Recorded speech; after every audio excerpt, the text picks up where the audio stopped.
Look at you, Jay. How dare you? The subcommittee on the legislative branch will come to order.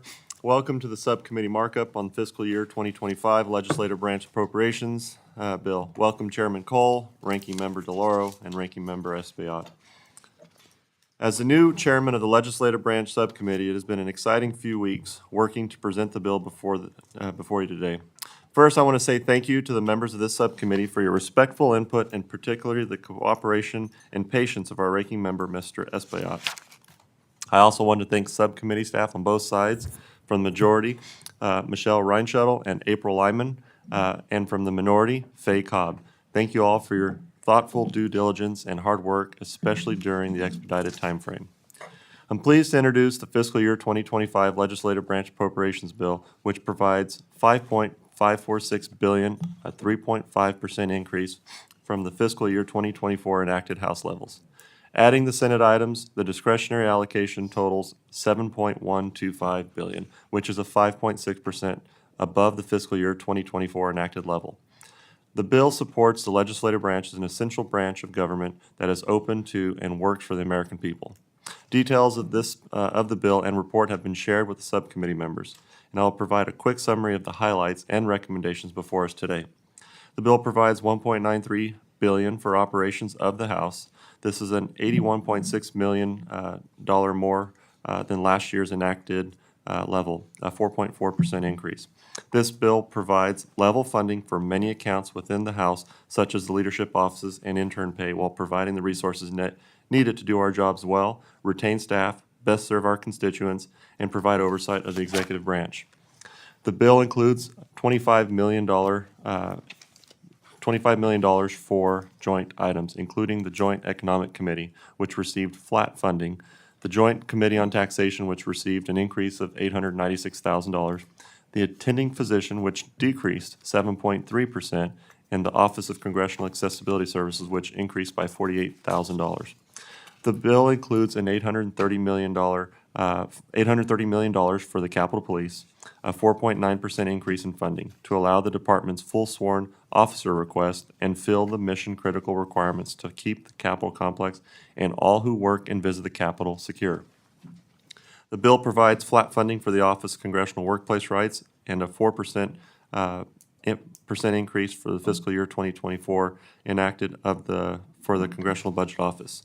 The bill includes $752 million for the Architect of the Capitol, a 7% reduction from the fiscal year 24 request, and the funding will enable the Architect of the Capitol to maintain and increase the lifespan of facilities and improve services while also addressing deferred maintenance and capital renewal projects, and attending to necessary security requirements, code compliance issues, and historic preservation measures.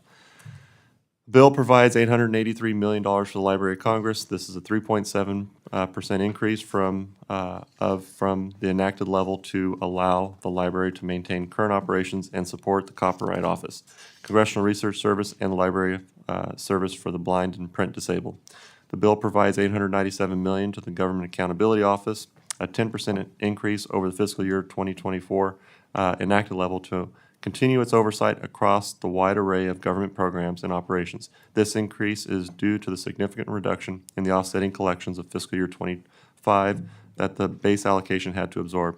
Finally, the Government Publishing Office received a 3% increase. The Congressional Office for International Leadership received an additional $600,000 in funding, and the Stennis Center for Public Service remained flat. This bill ensures Congress remains open, safe, and working for the American people and provides the resources necessary for Congress to effectively serve our constituents and conduct our oversight responsibilities. I now recognize Ranking Member Espaillat for his opening remarks. Thank you. Thank you, Mr. Chairman, Chairman Valadeo. Thank you for your efforts to try to bring about a bipartisan product. I would also like to thank the subcommittee staff for their very hard work today and always. They work for us very hard.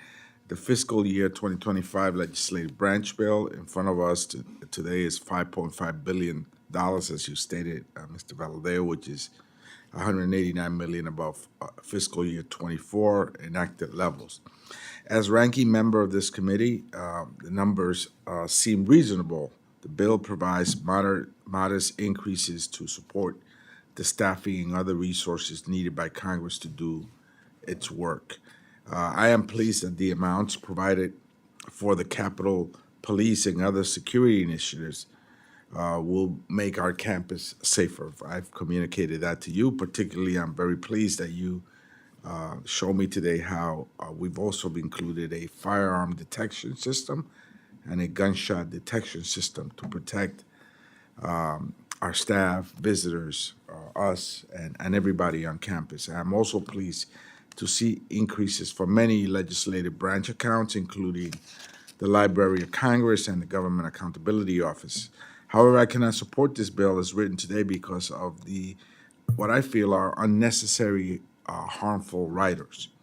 This bill contains provisions limiting the rights of the LGBTQ plus community and stokes fear of creating a diversified nation by blocking DEI training and restoring the Independent Office of Diversity and Inclusion, which in many cases has been instrumental in getting many of the women that work for us an opportunity, and other folks, diverse folks. And certainly, I think we all can agree that that's a positive. I also want to express my profound concern that this subcommittee refuses to provide DACA recipients with the ability to work in our branch of government, especially when many of them are already interns and fellows throughout our branch of government. Mr. Chairman, while 3.5% increase may be a win for our legislative branch agency, especially within this environment, I must also address the elephant in the room. We have an entire nation to fund, and the House Republicans have pledged to cut non-defense funding and programs that our communities rely on. The funding provided to non-defense programs is important to our American families, and House Republicans have ignored the handshake that we've reached and are leaving at least $75 billion on the table in investments that American families depend on. I cannot in good conscience support this bill. Overall, I want to vote for 12 bills that increase non-defense spending as well as defense spending levels by at least 1%, as agreed to almost a year ago. I want to help our hardworking families, Mr. Chairman. I yield back. Chairman yields. I now recognize the distinguished chairman of the full committee, Mr. Cole, for his remarks. Thank you, Chairman Valadeo, and let me begin by congratulating you on your first hearing that your markup, subcommittee markup, that you have the gavel. So congratulations, my friend. And obviously, I want to thank you too, Ranking Member Espaillat and Ranking Member Delors. It's great to be with both of you this morning, and to all the members of the subcommittee for being with us today. Our fiscal year 2025 appropriations work continues today with the legislative branch bill. This legislation is central to our democracy, ensures we can fulfill our Article 1 responsibilities prescribed by the Constitution, and supports the operations of the United States Congress for the people. Our greatest duty is to our constituents and to this bill, and this bill provides resources for us to serve their needs. It makes investments to ensure robust oversight and accountability over the actions of the White House. It supports the safety of the Capitol complex for visitors and for work of the U.S. Capitol Police, and it keeps national institutions like the Library of Congress and Government Accountability Office open. All in all, the bill balances the legislative branch's capacity to effectively serve the public in a fiscally responsible manner. I thank Chairman Valadeo, Ranking Member Espaillat, and the majority and minority staff for their hard work. I look forward to consideration of this bill today. With that, I yield back. The gentleman yields back, and I now recognize the distinguished ranking member of the full committee, Ms. DeLauro, for her remarks. Thank you so much, Mr. Chairman. I just want to congratulate you on a maiden voyage here. It's wonderful, and also to acknowledge our dear friends, Congressman Espaillat and Congressman Cole. The bill before us today is not far removed from a bill that I would support. It builds upon investments in the legislative branch that have enabled us to better serve the American people. But unfortunately, the majority has included very, very harmful policy riders that create unfair, lopsided rules for certain members of Congress, hurt our ability to attract and retain diverse and talented staff, and unwind important provisions to ensure we are doing our part to protect the environment.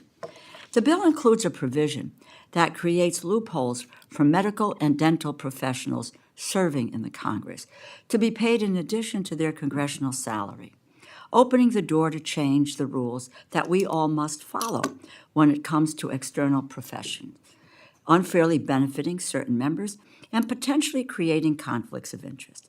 This body considers legislation touching every single facet of our economy, especially healthcare. We should be focusing on helping people, not doing the job of authorizers or the Ethics Committee to amend current law to help a select few members receive outside income. Other partisan policy in the bill hurt our ability to attract and retain talented staff, and every one of us knows that it is our staff that keeps our names on the door. The bill would create a license to discriminate against LGBTQ+ people with block diversity and would block diversity and inclusion programs. I remain frustrated that we continue to bar DACA recipients from employment in the legislative branch. These policies all make it harder for us to build a congressional workforce as diverse and talented as the country they serve. A strong and a well-functioning legislative branch is essential to ensuring the House of Representatives can do the work that Americans sent us here to do.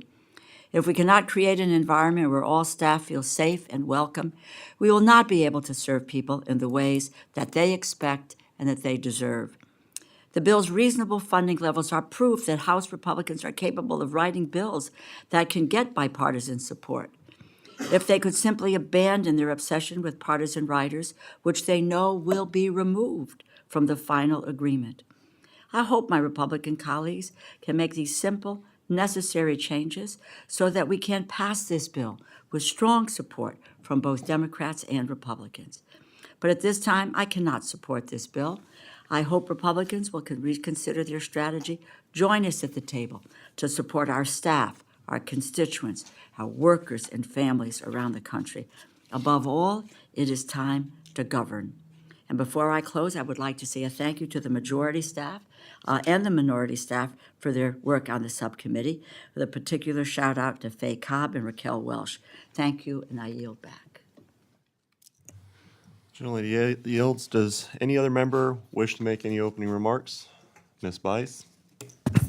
Thank you, Mr. Chairman. I just wanted to say, as the subcommittee chairwoman for the modernization of Congress and House Administration, thank you for continuing to allow funding for the Modernization Initiative account.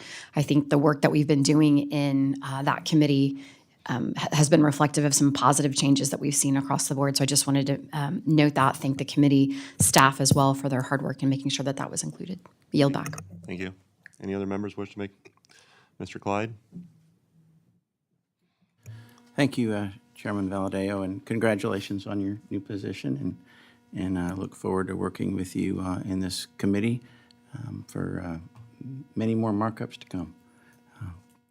I will tell you that I would have preferred the full 72 hours to review the bill and not the only 24 hours that were available between release of the print and the markup. However, I do appreciate the inclusion of many Republican priorities in making sure this bill follows the laws already written. So I offer my support in moving this bill forward to full committee. Yeah. Thank you. Seeing no amendments, I now recognize Mr. Clyde for the purpose of making a motion. Thank you, Chairman. I move the bill be favorably reported to the full committee. Question is on the motion. Those in favor say aye. Aye. Those opposed say no. No. The ayes have it. The motion is agreed to. And I ask unanimous consent that staff be permitted to make technical and conforming changes to the bill and report, and without objection, so ordered. Copies of the bill and report with technical changes and conforming changes will be delivered to all full committee members' offices no later than 3 business days before full committee. Thank you very much, everyone. That concludes today's markup, and committee now stands adjourned.